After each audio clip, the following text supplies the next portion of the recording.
I don't know where it's going to go. It's if I was smart, I would have figured it out and been the savior, but I wasn't. So I'm on the outside looking in now, so I can say all kinds of crap and throw stones.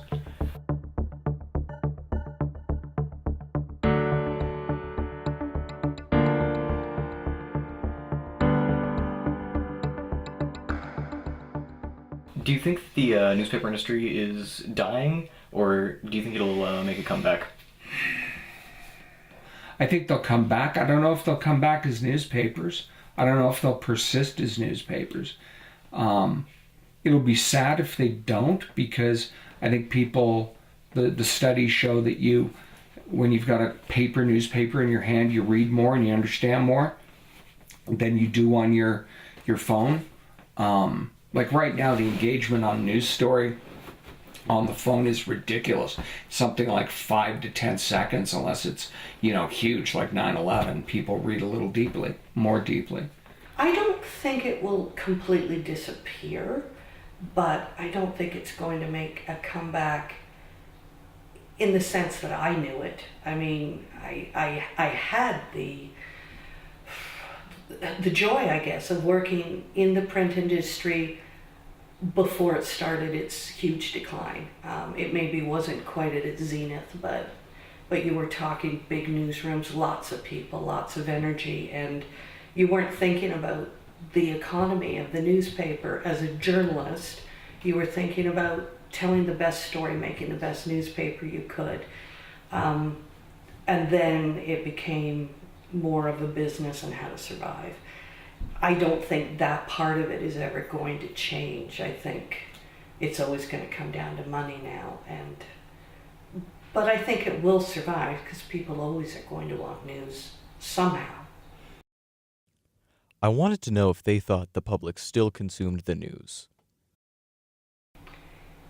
I think they're still getting news, but they're getting it from different sources, or it's being delivered to them differently. And they're also not getting news presented. It's not being curated by somebody who has their best interests in mind in terms of being a good citizen, or however you want to view that. They're getting the news that somebody thinks they'll buy, or the advertisers will support it. I run into people who don't read. I run into people who don't read anything, who don't know what's going on at all in the world. And I don't know how they make decisions about, who to vote for. Maybe they aren't voting. So how did newspaper journalists impact modern journalism? And do they still? We were the plankton that everything else depended on. Whereas, because if even in a small town, that came out once a week, my paper would hit the street, and then the next day, the radio would be reading my stories word for word on the radio. Or if it was a big story, then a news team from a bigger town would come down to follow what I'd done. And to a great extent, that's still happening, because newsrooms, electronic newsrooms like TV and radio, have traditionally been much, much leaner than their newspaper counterparts, and have instead been able to just piggyback off what newspapers did. And even today, to a certain extent, I used to mock one Calgary newscast as today's Calgary Sun this evening, because we'd be out in the morning and they'd play catch up on what we'd done.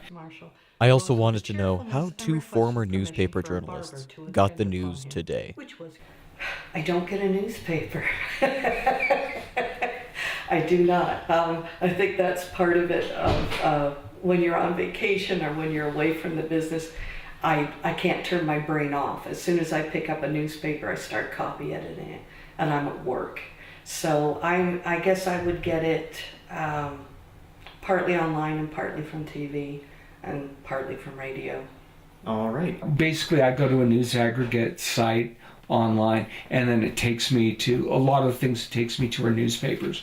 I still wind up going to, like I read, I'll go to stories from, you know, the Washington Post, the New York Times, some of the British papers. I go to CBC News, all those places, just kind of, you know, do quick hits on each of them to make sure, you know, that the world hasn't blown up around my ears overnight.